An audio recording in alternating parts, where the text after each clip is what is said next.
Assalamualaikum warahmatullahi wabarakatuh. Wilujeng enjing kelas genep.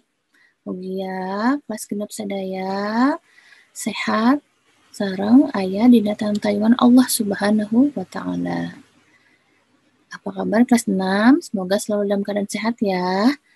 Kita mulai pembelajaran bahasa Sunda hari ini dengan mengucapkan Bismillahirrahmanirrahim dan doa belajar. Rabbi zidni ilma warzuqni fahma. Ya, hari ini kita akan melanjutkan pelajaran bahasa Sunda mengenai carita pondok.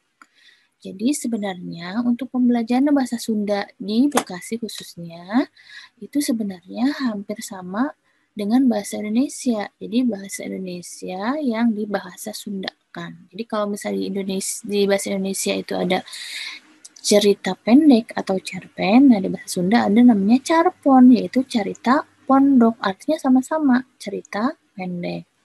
Nah, kita perhatikan apa itu carpon. Nah, cerita pondok yaitu artinya karangan anu diwangun lantaran prosa anu ukurana pondok. Karangan yang dibangun oleh prosa yang ukurannya pendek. Apa saja unsur-unsur carpon ini? Nu kahiji tema, kadua palaku, katilu latar, kaopat galur, kalima amanat. Nah, di slide selanjutnya kita akan bahas satu persatu tentang unsur-unsur carpon ini. Yang pertama, tema. Nah, di sini misalnya Ibu kasih contoh tentang lebih baik lapar di dunia. Jadi kalau misalnya ini itu ada satu cerita tentang Robiatul Adawiyah. Sebentar ya. Nah, di sini kita lihat cerita tentang Robiatul Adawiyah. Nah, temanya apa di sini? Jadi tema itu gagasan nu ditepikeun ku pangarang dina karyana, yaitu tentang gagasan atau inti yang akan disampaikan oleh pengarang di dalam karyanya. Bagaimana caranya menentukan tema? Ya, langkah nentukan tema carponnya eta kahiji baca di awal dugi akhir. Nah, kita bisa menentukan temanya apa ketika kita sudah membaca cerita itu dari awal sampai akhir. Yang kedua, simpulkan cerita carpon, menyimpulkan cerita cerpen atau carpon. Ketiga, kita baru bisa tentukan inti cerita tina carpon, menentukan inti cerita dari carpon. Nah, itulah yang dimaksud dengan tema. Nah, di sini ada contohnya, lebih baik lapar di dunia. Nah, di sini secara ringkasnya, jadi ada seorang sufi bernama Robiatul Adawiyah. Pada saat usia 6 tahun, dia tidak mau menyentuh makanan ketika makanan itu tidak tahu dari mana asalnya. Gitu. Jadi di sini ketika bertanya kepada ayahnya, kenapa tidak makan? Ayahnya bertanya seperti itu. Nah, tanpa mengasih rasa hormat, aku tidak berani makan sebelum jelas kehalalannya. Padahal yang memberikan adalah ayahnya. Gitu. Nah, di sini ayahnya sedih ketika disampaikan seperti itu, tapi kita tidak lagi punya makanan, apakah makanan ini haram juga untuk dimakan? Daripada aku harus bersabar menanggung sisa api neraka di akhirat kelak, lebih baik aku bersabar menghadapi lapar di dunia. Jadi saking menjaga apa yang akan dia makan, maka lebih baik kelaparan di dunia. Nah, di sini apa temanya? Di sini dari cerita tadi dijelaskan bahwa temanya itu memakan makanan yang halal atau tuangan anu halal. Itu dalam bahasa Sundanya. Jadi temanya kita baca dulu semuanya baru kita bisa menentukan tema.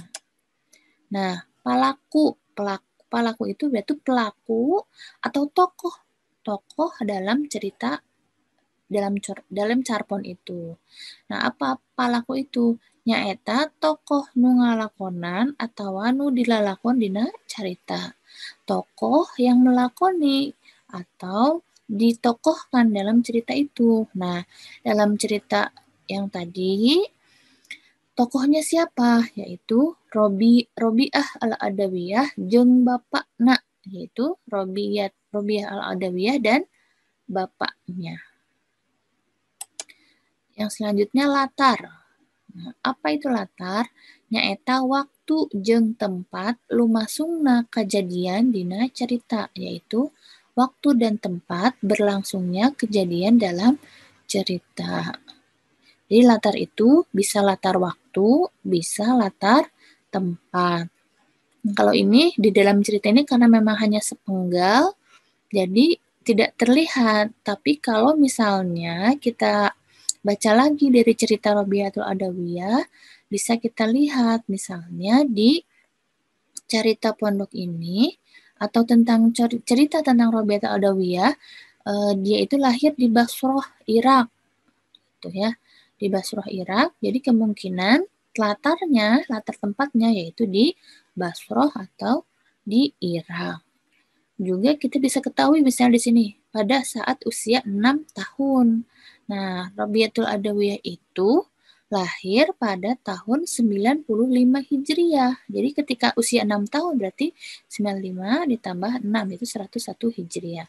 Tapi biasanya kalau dalam carpon itu misalnya itu suka ada bisa misalnya suatu waktu atau misalnya nama tempat itu biasanya lebih mudah gitu.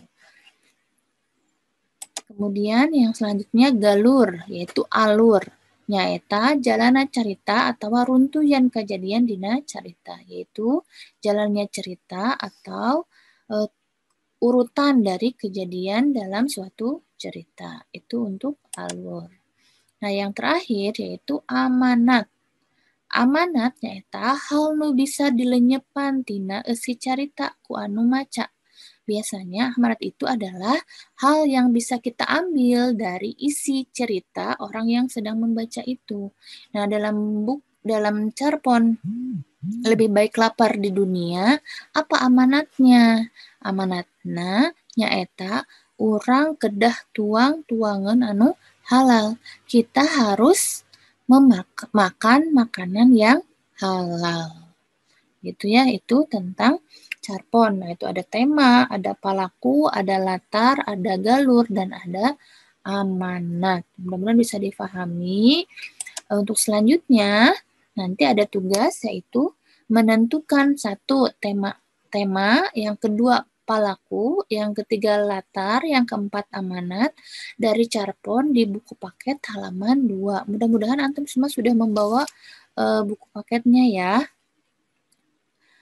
Kemudian nanti untuk misalnya carponnya, insya Allah nanti akan Ibu bacakan lewat voice note. Jadi antum bisa mengerti dan bisa mengerjakan tugasnya. Ya, untuk hari ini cukup sekian. Mudah-mudahan antum dimudahkan dalam segala aktivitas, dimudahkan dalam belajarnya. Wassalamualaikum warahmatullahi wabarakatuh.